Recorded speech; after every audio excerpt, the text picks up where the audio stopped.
최근에 한 인터넷 사이트에서 시험은 꼭 필요한가에 대한 주제를 가지고 토론하는 글을 보았습니다. 찬성하는 사람들은 시험이 꼭 필요하다. 왜냐하면 자기 실력이 어느 정도인가를 검증받고 또 자기가 발전할 수 있는 계기가 된다라고 주장을 하는가 하면, 또 반대 입장을 하는 사람들은 시험 때문에 사교육이 과열되고 시험 때문에 그 미국 학생들처럼 자유로운 사고를 하지 못한다, 그래서 나는 반대한다, 이런 서로 양쪽의 의견이 참 일리가 있습니다. 만약에 여러분들에게 이 부분을 묻는다면 여러분들은 어떻게 대답하시겠습니까? 필요하다, 또 필요하지 않다, 아마 분명히 여기에도 이렇게 두 의견을 내리시는 분들이 계실 텐데, 저는 개인적으로 시험이 필요하다는 쪽에 한 표 던지고 싶습니다. 왜냐하면 제가 경험을 해보니까 그 시험 볼 때는 스트레스가 이만저만이 아니에요. 그때는 막 시험이 없었으면 좋겠어요. 학교를 졸업할 때 가장 좋은 게 그 시험을 안 본다는 게 가장 좋더라고요.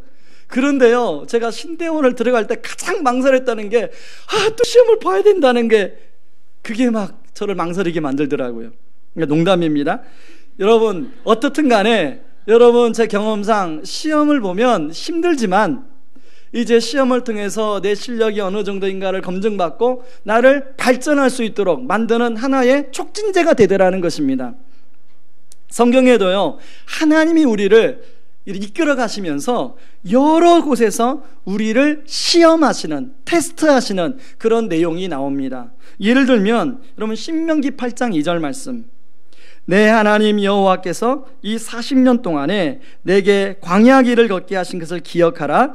이는 너를 낮추시며 너를 시험하사 내 마음이 어떠한지 그 명령을 지키는지 지키지 않는지 알려 하심이라. 그런가 하면 야고보서 1장 2절 3절 같이 한번 읽어봅니다. 시작. 내 형제들아, 너희가 여러 가지 시험을 당하거든 온전히 기쁘게 여기라. 이는 너의 믿음의 시련이 인내를 만들어내는 줄 너희가 알미라. 여러분, 성경에는 우리가 알다시피 두 가지 시험이 나오지 않습니까? 하나는 사탄이 하는 시험이 있어요. 사탄이 하는 시험은 그 영어 성경으로 보면 너무 명확하게 구별이 되어요. 템프테이션이라고 번역이 나옵니다. 유혹이죠, 유혹. 그러나 하나님이 하는 시험은 테스트 혹은 트라이얼이란 단어를 사용해요. 하나님이 우리의 믿음의 성장을 위해서 테스트하시는 것을 말합니다. 여러분, 하나님은 우리를 유혹하지는 않습니다. 하나님은 우리를 테스트해 가십니다. 우리가 읽은 본문에도 보면요, 이렇게 아브라함을 하나님이 시험하시는, 테스트하시는 내용이 나오는데 1절입니다. 그 일 후에 하나님이 아브라함을 시험하시려고 그를 부르시되 아브라함 하시니 그가 이르되 내가 여기 있나이다. 시험의 내용이 2절에 나옵니다. 어떤 시험을 하시냐면 2절 다시 한번 읽어봅니다. 여호와께서 이르시되 내 아들 내 사랑하는 독자 이삭을 데리고 모리아 땅으로 가서 내가 내게 일러준 한 산 거기서 그를 번제로 드리라. 시험의 내용은 다른 게 아니라 가장 아브라함이 아끼는 독자 이삭을 번제로 하나님께 드리라는 거예요. 여러분, 시험하는 하나님은 그냥 말을 할 수 있습니다. 그러나 시험을 받는 아브라함은 그게 보통 어려운 일이 아니었습니다. 그런데요, 아브라함이 그 하나님의 명령을 듣고 이삭을 데리고 그리고 번제로 드릴 나무를 가지고 이제 하나님이 지정해 주신 모리아산 그 장소로 이동을 합니다. 모리아산까지 간 시간이 아침 일찍 일어나서 딱 하루 걸렸어요. 거기서 이제 종들을 떼어놓고 거기서 다시금 이제 이삭과 단둘이 하나님이 지정해 준 장소로 갑니다. 여러분, 성경에는 지금 아브라함의 마음 상태가 나오지 않아요. 그런데 여러분, 우리가 상상해 볼 수 있지 않습니까? 아브라함은 지금 마음이 얼마나 복잡한지 몰라요. 특히 7절에 아들 이삭이 자신에게 이렇게 질문합니다. 이삭이 그 아버지 아브라함에게 말하여 이르되 내 아버지여 하니 그가 이르되 내 아들아 내가 여기 있노라. 이삭이 이르되 불과 나무는 있거니와 번제할 어린 양은 어디 있나이까. 여러분, 7절을 보시면요, 내 아버지여 라고 이삭이 아브라함을 부르지 않습니까? 아브라함이 이삭을 향해서 내 아들아. 여러분, 얼마나 아버지와 아들이 참 친밀합니까? 그런 아들을 이제 번제로 드려야 된다는 것에 아브라함이 얼마나 마음의 심정이 복잡하겠어요. 여러분, 아버지, 번제로 드릴 나무는 있는데 양은 어디 있습니까? 그 말을 들었을 때 아브라함이 얼마나 이게 마음이 참 복잡하겠습니까? 하나님도 너무하시지. 이렇게 가혹한 일을 나에게 시키시다니. 차라리 그러면 이삭을 주지를 말든지. 아마 여러 가지 생각이 들었을 것입니다. 그런데요, 아브라함은 결과적으로 하나님의 시험을 잘 통과합니다. 여러분 16절에 보면 하나님이 아브라함에게 이렇게 말합니다. 16절 같이 읽어봅니다. 이르시되 여호와께서 이르시기를 내가 나를 가리켜 맹세하노니 내가 이같이 행하여 내 아들 내 독자도 아끼지 아니하였은즉. 여러분 이 부분만 보면 아브라함이 시험을 잘 통과한 사람이구나, 나하고는 조금 거리가 있는 사람이구나, 이렇게 생각할 수가 있는데요. 여러분 우리가 계속 지금 아브라함에 대해서 살펴보고 있는데, 아브라함이 창세기 22장에서는 시험을 잘 통과하지만 우리가 살펴보았듯이 아브라함이 시험을 잘 통과하지 못한 때가 훨씬 많았습니다. 여러분 예를 들면 창세기 20장에서 아브라함의 나이 99세예요. 그리고 바로 앞장에서 하나님이 아브라함, 내년 이맘때에 내가 사라를 통해서 이삭을 너에게 주리라 약속을 받았어요. 그런데도 자기 목숨이 두려워서, 그날 사람들이 두려워서 자기 생명 드리기 위해서 어떻게 합니까? 사라를 누이 동생이라고 속여요. 그 결과 사라도 위험에 처하고 자기도 온갖 수욕을 당하는, 모욕을 당하는 일을 우리가 살펴보았습니다. 여러분 창세기 20장에서 아브라함은 하나님의 시험을 통과하지 못했어요. 이게 이제 그 점수로 말하면 60점 이하, 아니 빵점. 그런 사람들은 어떻게 보죠? 여러분도 혹시 재시험을 치러보신 경험이 있으십니까? 저는 재시험 치러본 경험이 있어요. 데모하다가, 또 제가 한가닥 했잖아요. 그 데모하다가 다 시험 거부를 해가지고 그냥 시험 본다고 그래서 어쩔 수 없이 이름만 적어냈는데 당연히 제 시험 보죠. 그래서 뭐 저희 그 같이 친구들 거의 다 제 시험 봤는데, 하여튼 시험을 과락을 하면 제 시험을 보게 됩니다. 지금 여러분 창세기 22장은 아브라함이 제 시험을 보는 거예요. 그런데 그 제 시험에서는 하나님의 테스트를 잘 통과하고 있더라는 것입니다. 여러분 아브라함만 이렇게 시험을 하나님께 하십니까? 여러분 우리의 모두 이 땅을 살아가는 우리 인생 모두 우리가 살아가면서 하나님의 테스트, 하나님의 시험을 우리가 이렇게 받으며 살아갑니다. 그것도 한 번도 아니라 여러 번 우리를 테스트하면서 하나님은 우리의 믿음을 성장시키길 원하고 우리를 하나님의 사람으로 빚어가시기를 원하십니다. 여기에 앉아 계신 성도님들, 여러분의 인생을 한번 이렇게 스크린해 보십시오. 여러분이 그동안에 하나님이 나를 어떻게 테스트하시고 어떻게 그동안에 시험하시고 이끌어 오셨나? 그리고 그 시험을 하나님이 하실 때 나는 그 시험에 어떻게 반응했나? 어떤 분은 창세기 20장의 아브라함의 모습처럼 시험에 과락 점수를 맞으셨던 분도 계실 거예요. 그리고 어떤 분은 창세기 22장의 아브라함처럼 그 시험을 잘 무사 통과해서 한 단계 믿음이 업그레이드된 경험도 가지고 계신 분이 계실 거예요. 아니 어떤 분은 지금 시험지를 들고 계신 분이 계실 거예요. 여러분 저는 오늘 창세기 22장에서 아브라함이 그 하나님의 시험을 잘 통과하자 하나님은 아브라함에게 놀라운 축복을 하고 있습니다. 우리 16절, 17절, 18절 같이 한번 읽어봅니다. 시작. 이르시되 여호와께서 이르시기를 내가 나를 가리켜 맹세하노니 내가 이같이 행하여 내 아들 내 독자도 아끼지 아니하였은즉 내가 내게 큰 복을 주고 내 씨가 크게 번성하여 하늘의 별과 같고 바닷가의 모래와 같게 하리니 내 씨가 그 대적의 성문을 차지하리라. 또 내 씨로 말미암아 천하 만민이 복을 받으리니 이는 내가 나의 말을 준행하였음이니라 하셨다 하니라. 아까 말한 것처럼 사단이 시험하는 목적은 우리를 유혹에 빠뜨려서 하나님으로 하여금 멀리 떨어지도록 만드는 게 사단의 목적이에요. 근데 하나님의 시험의 목적은 우리를 더 하나님께로 가까이 가게 해서 하나님의 복 주시기를 원하시는, 하나님의 축복을 누리고 축복의 통로로 살기를 원하시는 하나님의 목적이 담겨져 있다는 것입니다. 그래서요, 여러분 신명기 8장 16절 말씀을 한번 보시기 바랍니다. 뭐라고 나와 있습니까? 같이 읽습니다. 내 조상들도 알지 못하던 만나를 광야에서 내게 먹이셨나니 이는 다 너를 낮추시며 너를 시험하사 마침내 내게 복을 주려 하심이었더라. 여러분, 우리 하나님은 시험을 통해서 우리에게 복을 주기를 원하시는 하나님이시라는 것입니다. 그런데요, 여러분, 한 가지 우리가 꼭 기억해야 할 것은 그 시험을 잘 통과하면 그것이 축복으로 주어지지만 그 시험을 잘 통과하지 못하면 이스라엘 백성들이 광야에서 방황한 것처럼 우리 인생도 그렇게 방황할 수 있다는 거예요. 그런 측면에서 저는 오늘 설교 제목처럼 시험이 축복의 기회가 되기를 바랍니다. 여러분, 시험이 어떤 사람에게는 축복의 기회가 될 수 있는가 하면 어떤 사람에게는 그 시험 때문에 여러분의 인생이 더 돌아도 안 돌아도 될 광야를 돌게 되는 그런 결과도 나타나지 않습니까? 저는 저와 우리 모든 성도님들이 또 우리 교회가 우리를 테스트하시는 하나님의 그 테스트에서 그것을 잘 감당함으로 하나님이 원하시는 목적이 이루어지는 그런 은혜의 삶이 주어지기를 바랍니다. 그러면 그렇게 시험을 잘 통과하기 위해서는 우리가 어떻게 해야 될까? 두 가지를 좀 점검해 보기를 원하는데요. 첫 번째는 우선순위에 대한 점검이 필요합니다.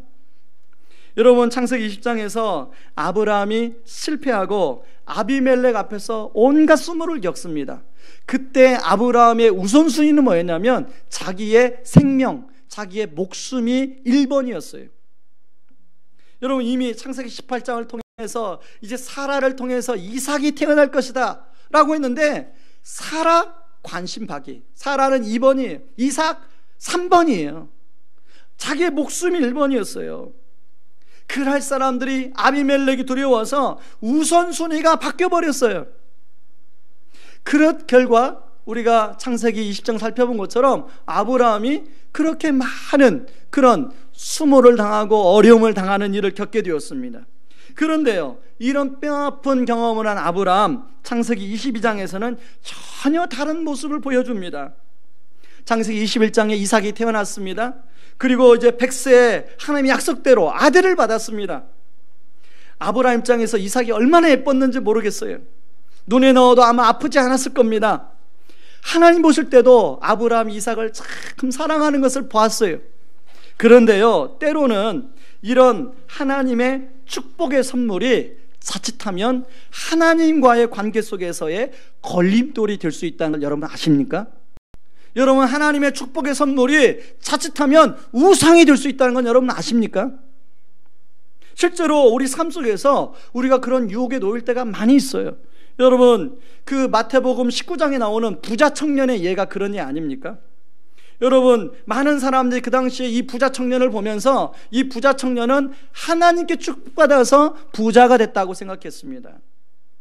그리고 이 부자 청년은 영원한 삶에도 관심이 있었어요.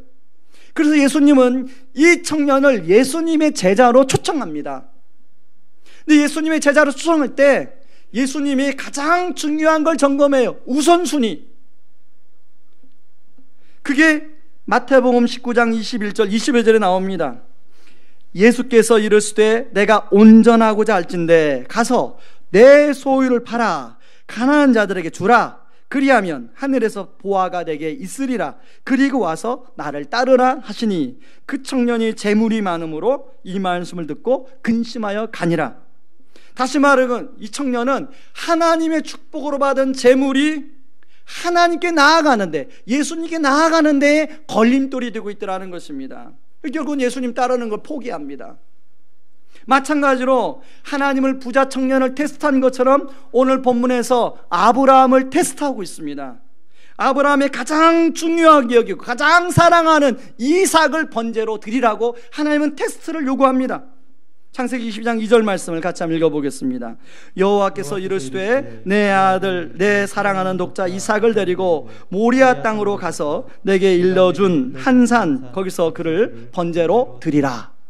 여기 보면 이삭을 표현하는 성경 그 구절을 보면 형용사가 세 가지 형용사로 이삭을 표현합니다. 형용사가 이제 꾸며주는 말. 자, 내 아들,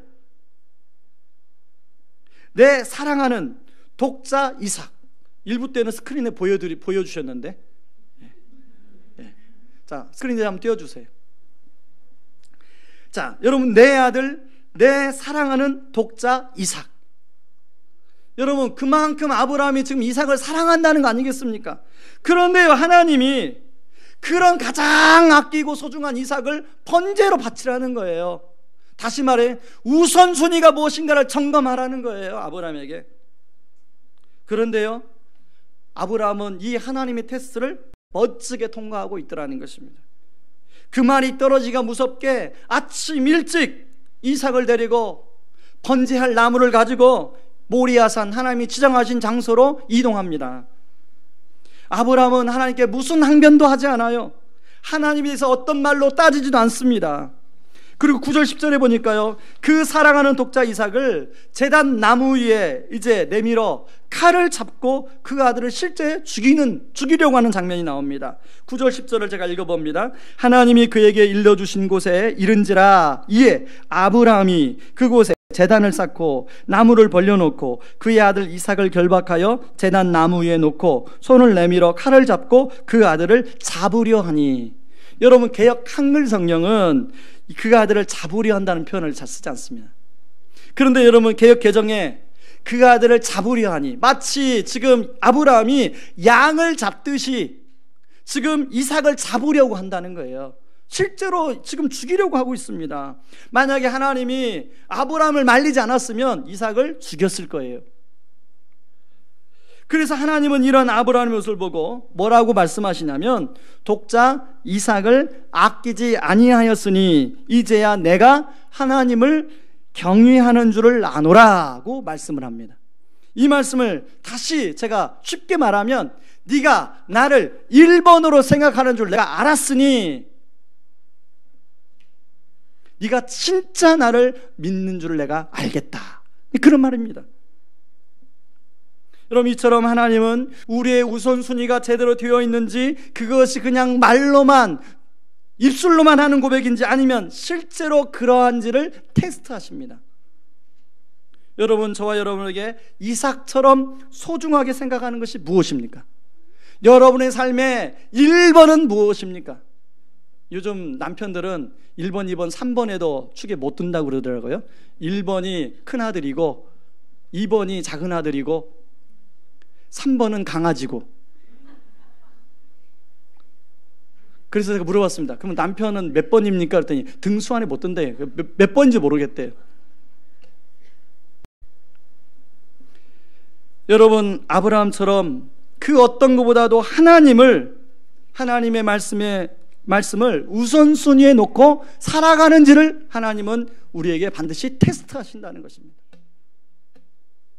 하나님, 다 좋은데요, 이것만은 안 돼요 라고 생각하는 것들이 각자 있을 거예요. 예를 들면 어떤 분에게는 자녀가 그럴 수도 있을 것이고, 어떤 분에게는 내가 열심히 일해서 번 물질이 그럴 수도 있을 것이고, 어떤 분에게는 내가 좋아하는 취미활동이 그럴 수도 있을 것이고, 어떤 분에게는 운동, 어떤 분에게는 내가 지금 하고 있는 일, 그리고 어떤 분에게는 내가 지금 좋아하는 이 기계, 이것이 1번을 차지하고 있는 분이 계실 것입니다. 저는 헌금설교를 개척하고 잘 하지 않습니다. 그랬더니요, 어떤 분이 아이 목사님 좀 제발 헌금설교를 좀 하십시오, 막 그렇게 따지는 분도 실제로 계세요. 그래서 제가 오늘 헌금설교를 그동안에 하지 않았던 것은 그동안에 잘못된 헌금설교 때문에 마음이 상한 분이 계셔서 그분들을 배려해서 하지 않았는데, 원칙적인 것만 좀 말씀을 드리려고 합니다. 여러분, 11조를 비롯한 헌금을 하나님께 드리는 것은 주님, 저에게 물질을 공급해 주신 주인이 내가 노력해서도 일해서 벌었지만 하나님이 공급해 주지 않으면 안 됩니다 라고 하는 고백의 하나의 표현이에요. 그리고 이 물질의 주인은 하나님입니다 라고 하는 고백의 표현이에요. 그리고 내가 이 물질보다 하나님을 가장 사랑합니다 하는 고백의 표현이에요. 그럼 실제로 물질이 아까우면요, 헌금할 수가 없습니다. 여러분, 올해 초에 이제 그 설 명절이 있지 않았습니까? 저희 집 애들이요, 추석은 별로 명절 안 기다려요. 설 명절 얼마나 기다리는지 몰라요. 세뱃돈을 받으니까. 저희 집 둘째가요, 이제 6학년에다가 중학교 1학년이 됐거든요. 6학년 때 세뱃돈과 중학교 1학년 때 세뱃돈이 달라져요. 특별히 중학교 처음 갈 때는 이제 친척들이 중학교 간다고 또 세뱃돈을 또 많이 주지 않습니까? 그래가지고 올 초에 세뱃돈이 꽤 많이 거쳤어요. 자기가 수입이 좀 짭짤한 것 같아요. 자기가 지금 만져본 보다 가장 큰 돈을 만져본 거예요. 여러분, 평상시는요, 얘가 11조 떼라고 하니까 잘 떼요. 근데 그 좀 큰 돈을 만지니까 11조 떼는 걸 아까워하더라고요. 여러분, 그 애만 아까워합니까? 우리 다 경험한 거 아니겠습니까? 여러분, 지금 헌금 생활을 자유롭게 하는 분들, 훈련 되기 전까지는 여러분 다 그런 과정 거쳐서 그렇게 되지 않았습니까? 여러분, 이 헌금 생활뿐만 아니에요. 여러분, 주일 성수도 마찬가지입니다. 여러분, 주일 성수 일부 예배 잘 드리고, 내가 여러분 주말을 끼워서 하는 좋은 것들 많잖아요. 뭐 골프도 주말을 끼워서 하죠. 등산도 주말을 끼워서 하죠. 그리고 또 낚시도 주말을 끼워서 하죠. 기타 등등. 요즘 마라톤은 또 왜 주일날 하는지 모르겠어요. 마라톤 데이 같은 경우는 다 주일날 끼워서 해요. 그런데 어떤 사람이 내 일부 예배 드리고 내가 마라톤 데이를 가겠다. 나 일부 예배 드리고 등산을 가겠다. 일부 예배 드리고 나 낚시를 가겠다. 일부 예배 드리는데 온통 가서 낚시할 생각밖에 없어요. 여러분, 그게 주일 성수입니까? 그건 온전한 주일 성수 아니에요. 여러분, 그러면 자 2부 예배 드리고 나 오후에 가서 온통 친구들하고 어디 가서 캠핑 갈 생각을 한다. 그게 온전한 주일 성수입니까? 아니에요. 그것은 하나님은요, 하나님이 우리 마음에 1번 되기를 원하세요. 여러분, 이 주일 성수의 개념을 너무나 율법적으로 생각하지 마세요. 하나님은 우리의 마음의 중심을 보시는 분이에요.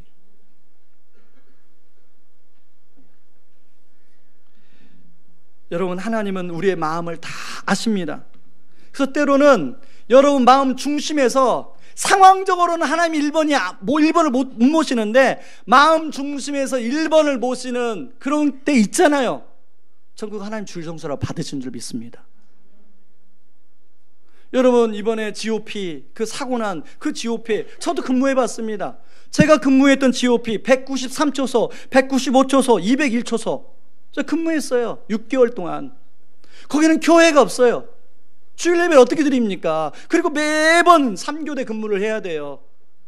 그러면요, 빈 3교대 빈 자리에 와서 그냥 그 믿는 애들끼리 몇 명, 2명이도 모이고 3명이 모여서 식당에서 함께 찬양하고, 뭐 말씀을 누가 합니까? 그냥 거기서 말씀 보고 그렇게 하는 게 예배예요. 여러분, 그 하나님이 그 예배 받으셨을까요? 전 받으셨다고 생각해요. 여러분, 우선순위를 다시 한번 점검하시기 바랍니다. 내 아들, 내 독자도 대신에 여러분이 가장 아끼는 것을 대입해서 이 성경 말씀을 읽어보시기 바랍니다. 저를 한번 따라하시기 바랍니다. 여러분 스크린에 보여주시고요. 자, 읽습니다. 내가 하나님 주님보다 여러분이 가장 아끼는 1번 뭐뭐를 더 아끼지 않겠습니다. 왜 안 따라하세요? 여러분, 우리 하나님은요, 축복해 주기를 원하세요. 우리 하나님은 여러분, 우리가 우리 자녀에게 좋은 걸 주기를 원하는 것처럼 우리 하나님은 기본적으로 우리를 축복해 주기를 원하세요. 그런데요, 항상 마음의 중심을 테스트해 보세요. 이 애가 이 사람이 이 축복을 받아 누릴 만한 지금 마음의 준비가 되어 있는가를 테스트 하신다는 거예요. 여러분, 하나님이 내가 원하는 1번을 드리면 흘러하는 것처럼 그렇게 하지만 하나님 내가 아끼는 걸 드리면요, 하나님은 훨씬 더 좋은 것으로 우리에게 축복해 주시는 하나님인 줄 믿으시기 바랍니다. 그래서 여러분, 내가 아끼는 그것이 우리 하나님과의 신앙생활 속에서 걸림돌이 되지 않도록, 우상이 되지 않도록 하시기 바랍니다. 그래서 하나님의 테스트를 잘 통과함으로 말미암아 오늘 이 아브라함이 누렸던 복의 축복의 통로에 그 은혜를 우리가 누릴 수 있기를 바랍니다. 그런가 하면 두 번째 점검해야 할 사항은 신뢰도에 대한 점검을 해야 됩니다. 여러분, 앞에 살펴보았지만 자기 독자 이삭을 드리라고 하는 이 명령은 아브라함에게 버거운 거예요. 그런데 아브라함은요, 이 명령이 떨어지기가 무섭게 그 다음날 아침 일찍 모리아 산으로 출발합니다. 그게 창세기 22장 3절이에요. 같이 한번 읽어봅니다. 아브라함이 아침에 일찍 일어나 나귀의 안장을 주고 두 종과 그의 아들 이삭을 데리고 번제에 쓸 나무를 쪼개어 가지고 떠나 하나님이 자기에게 일러주신 곳으로 가더니, 여러분, 아브라함이 사라에게 이야기를 했을까요? 안 했을까요? 어떻게 알아요? 성경에 안 나오는데. 저도 안 했다고 생각합니다. 왜냐하면 만약에 사라에게 이야기를 했으면 아브라함 출발 못했을 것입니다. 아브라함, 내가 어떻게 낳은 자식인데! 막 그러면서 손을 막 부들부들 떨면서 그렇게 말렸을지도 모르겠어요. 모릅니다. 사라가 그렇게 안 말릴 수도 있어요. 그냥 제가 상상해 본 거예요. 여러분, 아브라함은 사라에게 말을 했는지 안 했는지 모르겠지만 넉넉히 아무런 말 없이 하나님 명령에 순종하면서 그 길을 떠납니다. 이제 그 산까지 하루 종일 갔다가 또 거기서 이제 하룻밤을 자고 종들을 떼어놓고 이제 아브라함과 이삭만을 데리고 이제 하나님이 지정해 준 장소까지 걸어가는, 하루하고도 한 반나절 이상 걸린 거리였는지 어떤 건지 모르겠습니다. 그 거리를 걸어가는 동안에 여러분, 아브라함의 생각이 참 많아서 그래요. 그런데요, 여러분, 아브라함의 행동을 이해할 수 있는 중요한 단서가 5절에 나옵니다. 5절 같이 한번 읽어봅니다. 이에 아브라함이 종들에게 이르되 너희는 나귀와 함께 여기서 기다리라. 내가 아이와 함께 저기 가서 예배하고 우리가 너희에게 돌아오리라 하고. 여러분, 지금 누가 돌아오겠다고 그래요? 우리가. 아브라함은 하나님이 이삭을 번제로 드리라고 했지만 이삭과 함께 돌아올 것을 마음속으로 믿고 있었어요. 하나님이 내가 이해하지 못하는 명령을 했지만 하나님은 이 이삭과 함께 나를 돌아오게 할 거야 라고 믿고 있었습니다. 여러분, 그런가 하면 8절 말씀을 한번 읽어보겠습니다. 8절 아브라함이 이르되 내 아들아, 번제할 어린 양은 하나님이 자기를 위하여 친히 준비하리라 하고 두 사람이 함께 나아가서. 그런데요, 막상 가보니까 양이 준비되었습니까? 안 되었습니까? 준비 안 돼 있는 거예요. 이제 번제를 쌓습니다. 이제 번제를 쌓으면 하나님이 양을 준비해 주시겠지 라고 생각했는데 준비가 안 돼 있는 거예요. 그래서 아브라함이 이삭을 결박해서 이제 이삭을 번제단 위에 놓습니다. 어제 이 말씀 준비하는데요, 우리 막내가 제 목욕실에 저에게 뭐 심부름을 주려고 왔어요. 그래서 제가 물었습니다.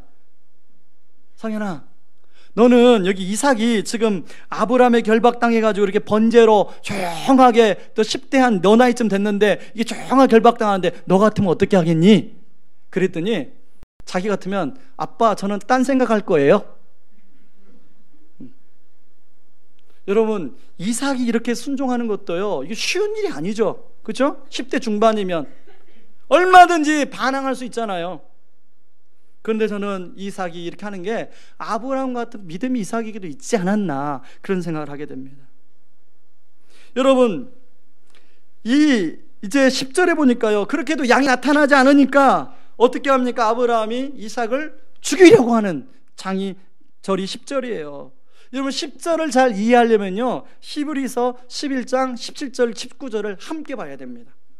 히브리서 11장 17절 19절 말씀을 같이 한번 보겠습니다.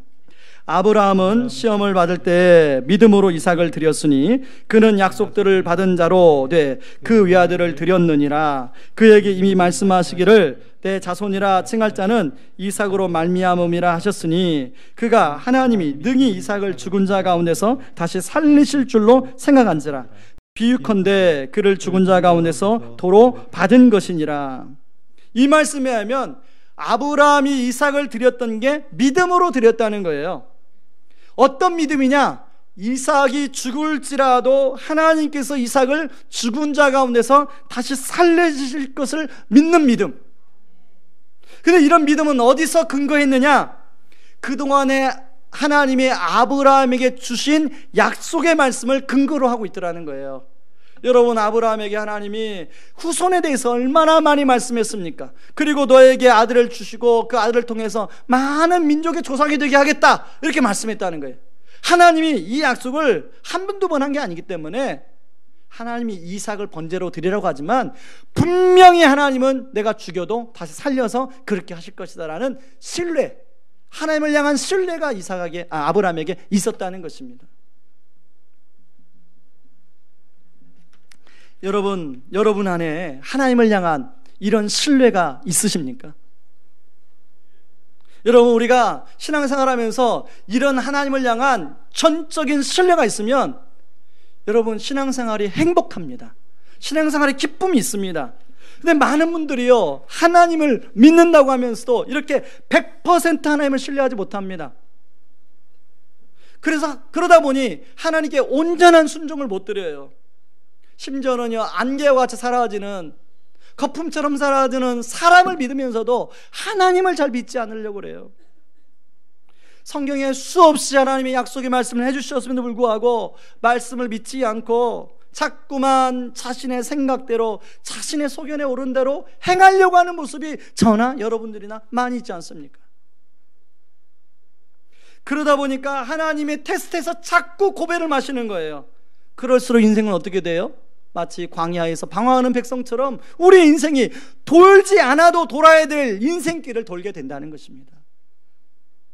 때로는요, 내 생각과 다른 것을 마치 아브라함에게 요구한 것처럼 우리에게 요구하고, 때로는 그런 상황으로 나를 몰고 가신다 하실지라도 우리가 나를 지으시고 나의 삶을 이끌어 가시는 하나님을 온전히 신뢰하면 하나님께서 무엇인가, 하나님이 죽은 자를 일으켜서 부활을 시키신 우리 하나님이 하나님의 뭔가 뜻이 있겠지라는 신뢰를 가지고 있으면 우리가 어떤 상황에도 실망하지 않는 줄 믿습니다.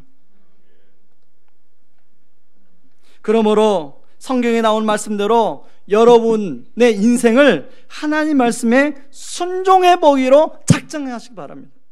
그리고 그 다음에 하나님이 나에게 어떻게 말씀하시는지 그 말씀하면 내가 순종하겠다고 작정하시고 그 걸음을 따라서 한번 여러분의 인생의 걸음을 한번 맞춰가 보시기 바랍니다. 여러분, 그럴 때마다 우리는 어때요? 그게 잘 돼야 안 돼요? 그렇게 잘 됐으면 여러분, 우리가 인생 방황했겠습니까? 잘 안 돼요. 자꾸 내 생각이 떠올라요. 여러분, 내 생각이 떠오를 때마다 우리가 기억해야 될 말씀이 있어요. 이사야 55장 8절 9절 말씀 같이 한번 읽어봅니다. 이는 내 생각이 너희 생각과 다르며 내 길은 너희의 길과 다름이니라. 여호와의 말씀이니라. 이는 하늘이 땅보다 높음 같이 내 길은 너희의 길보다 높으며 내 생각은 너희의 생각보다 높음이니라.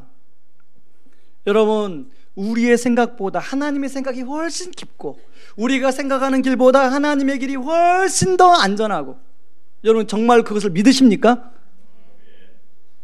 여러분, 자꾸 내 생각을 고집하면 일이 더 꼬일 뿐입니다. 그러나 정말 여러분, 지금 상태에서 하나님이 일을 순적하게 풀어가기를 원하신다면 내 생각을 멈추시고 하나님의 뜻을 그대로 수용하시고 순종하시면 됩니다. 여러분, 제가 이렇게 많은 성도님들 그동안에 만나고 상담하면서 두 부류의 성도 그 상담한 반응이 달라집니다. 한 반응은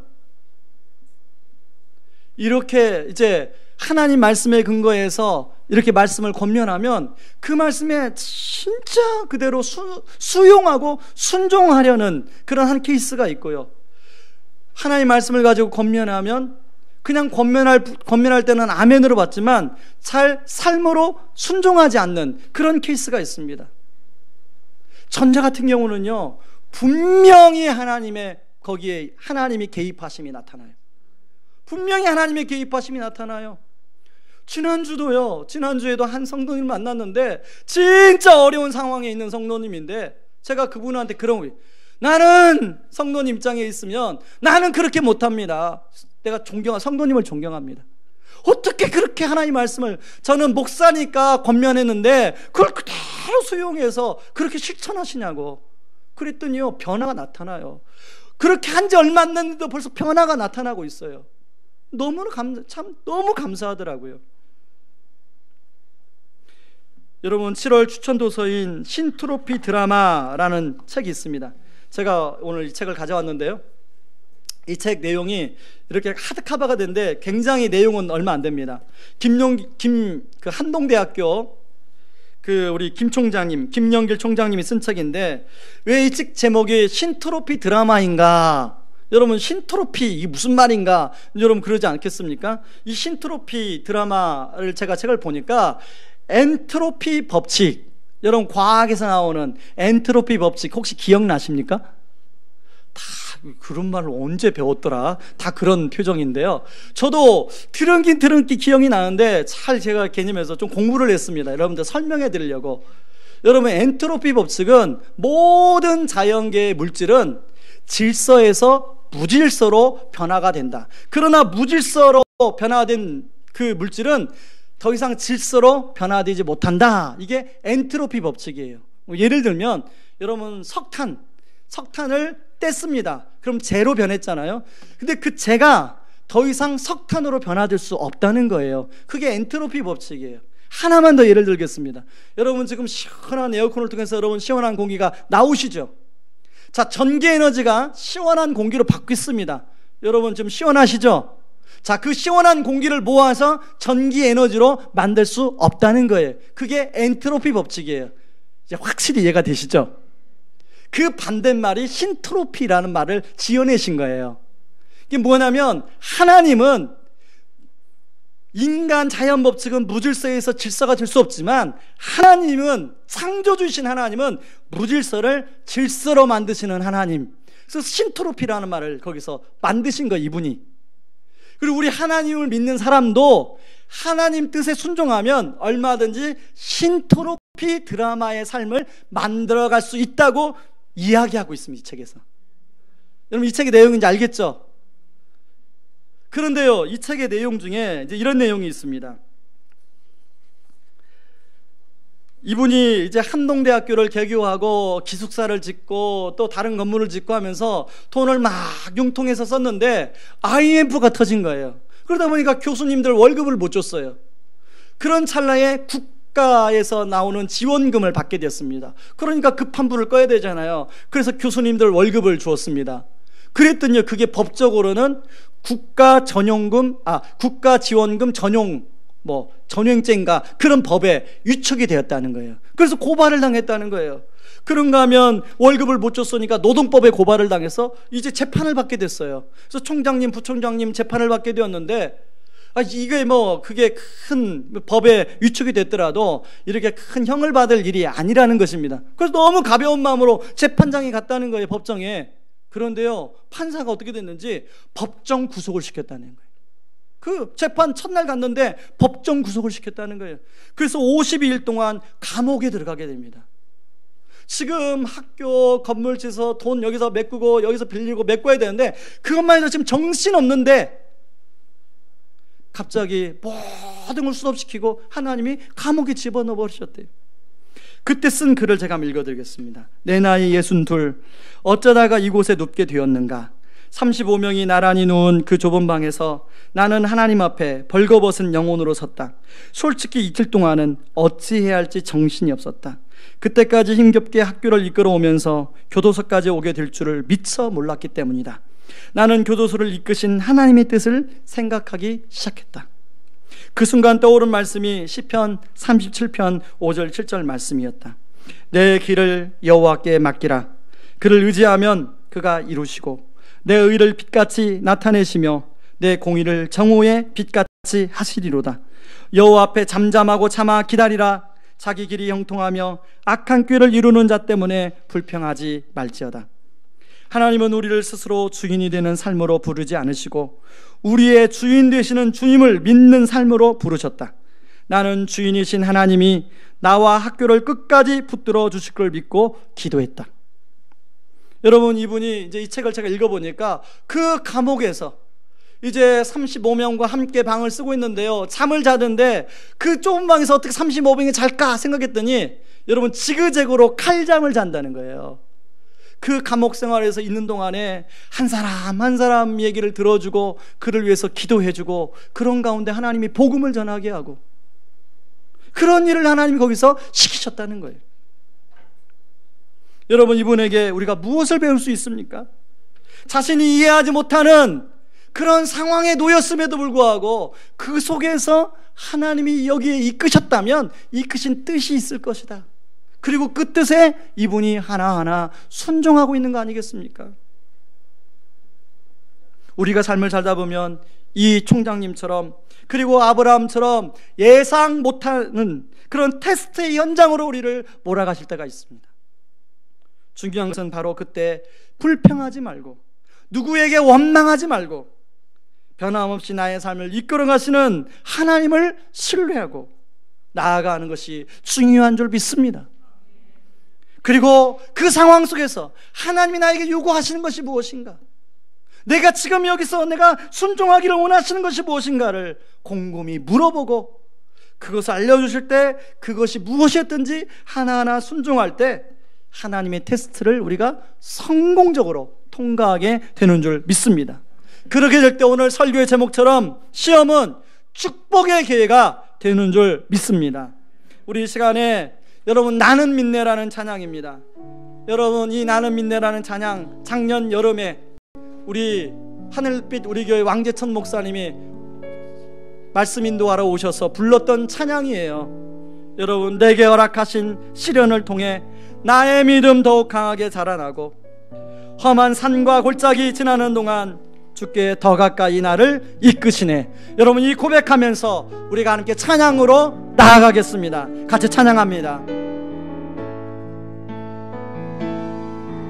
내게 허락하신 시련을 통해 나의 믿음 더욱 강하게 자라나고 험한 산과 골짜기 지나는 동안 주께 더 가까이 나를 이끄십니다. 나를 이끄시네.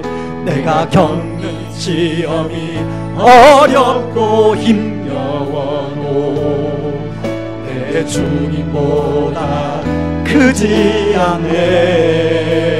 내 앞에 바다가 갈라지지 않을지라도 갈라지지 않으면 주가 나로 바다 위 걷게 하리. 나는 믿네. 주의 능력으로 내 삶 새롭게 되리.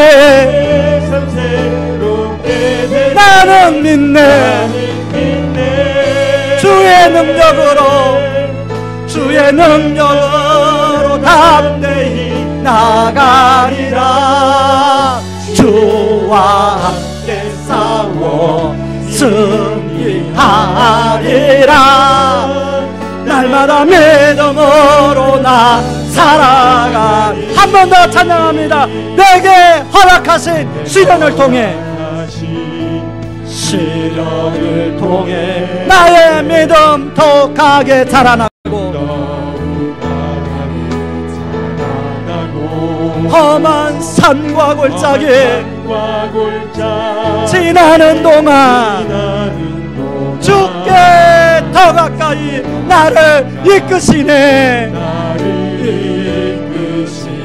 내가 겪는 시험이 어렵고 힘겨워도 내 주님보단 크지 않습니다. 크지 않네. 내 앞에 바다가 갈라지지 않을지라도 갈라지지 않으면 주가 나로 바다 위 걷게 하리. 나는 믿네. 주의 능력으로 내 삶 새롭게 되리. 나는 믿네. 주의 능력으로 담대히 나가리라. 주와 함께 싸워 승리하리라. 나가리라. 날마다 믿음으로 나 살아. 나는 믿네.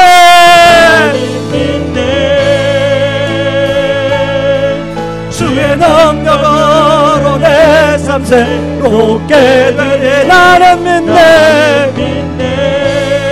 주의 능력으로 담대히 나가리라. 주와 함께 싸워 승리하리라. 날마다 믿음으로 나 살아가리.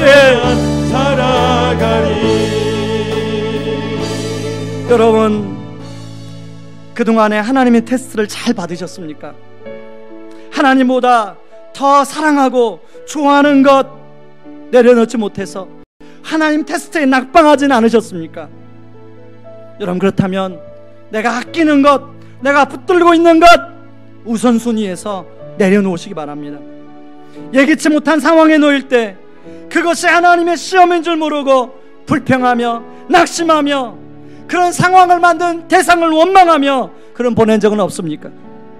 이 시간에 하나님, 내가 하나님의 테스트로 올바른 믿음의 반응을 하면 나가기를 원합니다. 그렇게 기도할 수 있길 바랍니다. 우리 같이 한번 기도하겠습니다. 고마우신 하나님 아버지, 고맙고 감사합니다. 아버지 하나님, 우리가 하나님의 테스트를 많이 받았음에도 불구하고 하나님 그 테스트에 그동안에 하나님 낙방하며 하나님 오히려 인생이 아버지 돌지 않아도 돌아야 될 인생길을 돌고 방황했던 적이 있음을 고백합니다.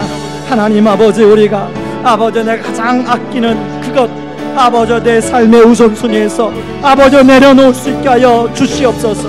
하나님 테스트에서 아버지 하나님 그것들을 내려놓고 아버지 하나님 아버지 순종하는 것을 가장 우선순위에 둘 수 있게 하여 주시옵소서. 하나님 사랑하는 것을 가장 우선순위에 두게 하여 주시옵소서. 하나님 아버지, 예기치 못한 아버지 상황 아버지 그것이 하나님의 시험인 줄 모르고 아버지 불평하고 낙심하며 그 시험을 만든 그 대상을 향하여 원망하며 보낸 적 있습니까? 아버지, 그런 모습이 우리 안에 있었습니다. 아버지, 그렇다면 우리를 용서하여 주시고 이제는 그 하나님의 테스트에서 아버지 우리가 믿음으로 반응하며 나가게 하여 주시옵소서. 아버지 하나님, 그 상황 속에서 내가 이해하지 못하는 상황을 만날지라도 그 상황 속에서 하나님을 신뢰하게 하여 주시옵소서. 아버지, 그 속에서 하나님 앞에 내가 순종해야 할 것이 무엇인지를 물어보고 그것이 아버지 그것에 하나하나 순종해가는 아버지 우리가 되게 하여 주시옵소서. 그래서 우리의 믿음의 테스트를 잘 통과하여 아버지 시험이 축복의 기회가 되게 하여 주시옵소서. 나는 믿네. 주의 능력으로 내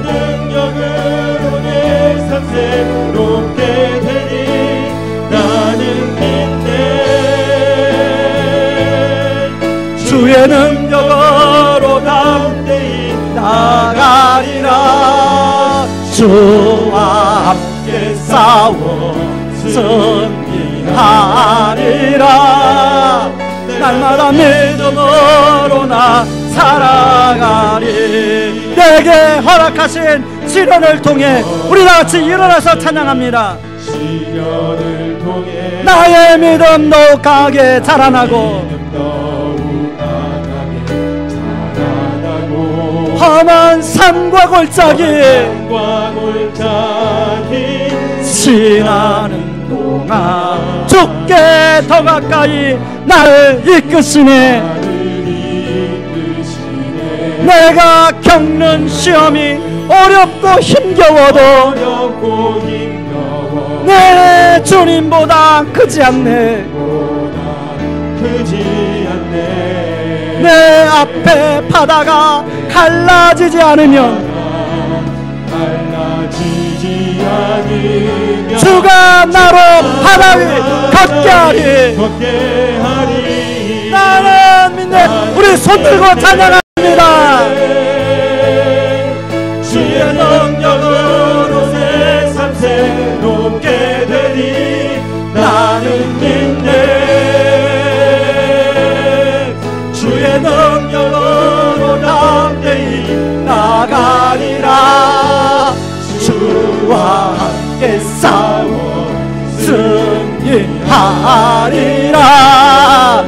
날마다 믿음으로 나 사번도 나는 믿네. 주의 능력으로 담대히 나가리라. 나는 믿네. 주의 능력으로 담대히 나가리라. 주와 함께 싸워 승리하리라. 날마다 믿음으로 나 살아가리. 하나님 아버지, 한 주간 동안 믿음으로 살아가기를 결단하는 하나님 주의 권속들 위해 은혜를 베풀어 주시옵소서.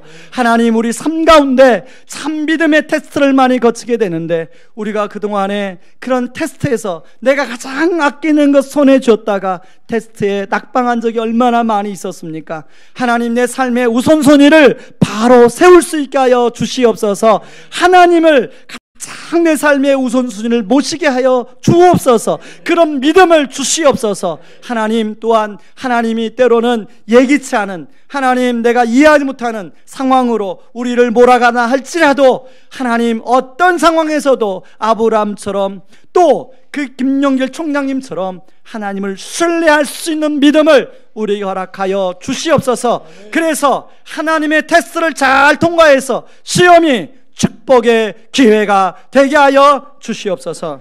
지금은 우리를 죄에서 구원하시기 위해 자신을 친히 십자가에 내어주신 그 크신 우리 주 그리스도의 은혜와 아들 내어주면서까지 우리를 사랑하신 하나님의 다음없는 사랑하심과 지금도 우리를 위하여 친히 기도해 주시고 동행하여 주시는 성령님의 은혜가 연속해서 오는 하나님의 테스트에 실패하지 않고 잘 통과하기 위하여 우선순위를 바로 세우고 하나님을 전적으로 신뢰하며 그 하나님 붙들고 살아가기를 원하는 모든 성도님들의 삶 위에 이제로부터 영원까지 항상 함께하기를 주의 이름으로 축원하옵나이다. 아멘.